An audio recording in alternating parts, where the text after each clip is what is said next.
రంగయ్య బాగున్నావా? బాగున్నాను రంగయ్య. ఏంటి రోజు కూరగాయలు మంచి తాజాగా ఉన్నాయి, నెగనగనగలు ఆడిపోతాయి నీలాగని. బాబు ఎండకాలం అయితే ఆడిపోతాయి అయ్యా. ఈ కాలము కూరలు నెగనగలు ఆడుతాయి, మనుషులు ఆడిపోతారు, నీరు లాగేస్తుంటది కదా. అచ్చా అచ్చా, అది బాబు చాలా బాగున్నాయి కూరలు. సరే రంగయ్య, మరి అదే నేను మరి వారానికి ఒకసారి వస్తుంటాను. అలాగే బాబు కదా, ఏటంటే ఏమంటారు, అందుకని మీ దగ్గర ఏం కూరలు ఉన్నాయో అన్ని కూడా ఒక కేజీ చేసి ఇచ్చే. 5-6 రకాలు ఉన్నాయి, అన్ని 5-6 రకాలు అన్ని ఏం పర్వాలేదు. మన వారం తగ్గుతుంది, మన వారం పోతే అమావాస్య అయిపోయింది తగ్గుతుంది రేటు. అన్ని వేసేస్తున్నాం కానీ చూసినాం కానీ సంచి అది బాబు. ఏంటి మళ్ళీ సంచా? ఇదేంటి బాబు నీతో వచ్చింది సంచం సంచయ్యా, మళ్ళీ సంచి అంతా మళ్ళీ వచ్చింది బాధ అదే కదా. మొన్న చెప్పినానా గన్నవరం ఏంటన్నాను, ఈ వారం అయిపోయింది లాస్ట్ వారం అని చెప్పినాను.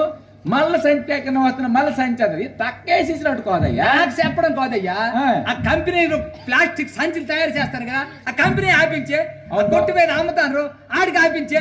నేను అందరికి ఆవిడకి ఆపించావు, నాకే గడికి సంచిదే సంచిదే సంచిదే. ఎక్కడ సంచిదే సంచిదే పని ఏంటంటే బుద్ధి మనకుండాలయ్యా. ఆ లాభం కోసం అమ్ముతాను బాబు, నీవన్నీ తెలిసి ఏం మాట్లాడతావు? లాభం వస్తుంది ఆడికి, నువ్వు పోతే ఆడికి కావాలా, పోయినాడు నువ్వు తెలుసుకోవాలా, ఏం మాట్లాడతావు? అందరు తెలుసుకోవాలా. అది మాట్లాడు బాబు, నేనే వ్యాపారం చేసిన ఇస్తే సంచులు ఇస్తే ప్లాస్టిక్ సంచులు చెయ్యు, లేకపోతే మానే కాకపోతే కొట్లు బోర్డర్ అక్కడ ఎక్కడ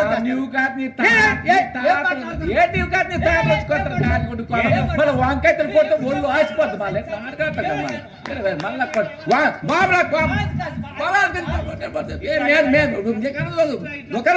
బీరకాయలు కూడా బీ బదులు అయిపోద్ది, వంకాయలు కొడితే ఒళ్ళు ఆసిపోద్ది, మళ్ళీ దుంపలు కొడితే దుంపలు దీపం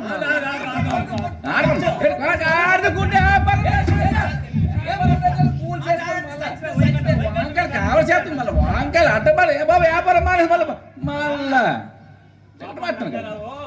బాధ్య బాగుంది గొప్ప మీద పడిపోతాను. ఆ ప్లాస్టిక్ సంచులు ఉన్నవే ఇవి ఈ ప్రపంచమంతా, ఈ భూలోకమంతా సర్వనాశనానికి కారణమవుతున్నాయి. అతనికి నేనే చెప్పాను, చాలా మంది వచ్చిపోతుంటారు కదా ఇక్కడికి. వీటి వల్ల చాలా నష్టాలు ఉన్నాయి. ఈరోజు అనేక నష్టాలకి ఇవి కారణమవుతున్నాయి. అర్థమైందా?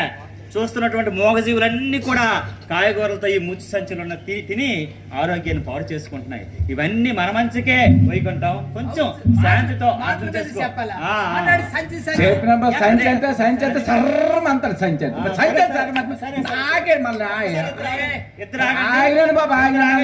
ప్రతి వారం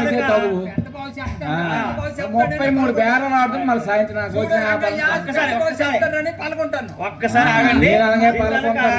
చెప్పే కంటే దీని తాలూకు అనర్థాలు ఏంటో మనకి ఇప్పుడు వివరించడానికి వస్తున్నారు.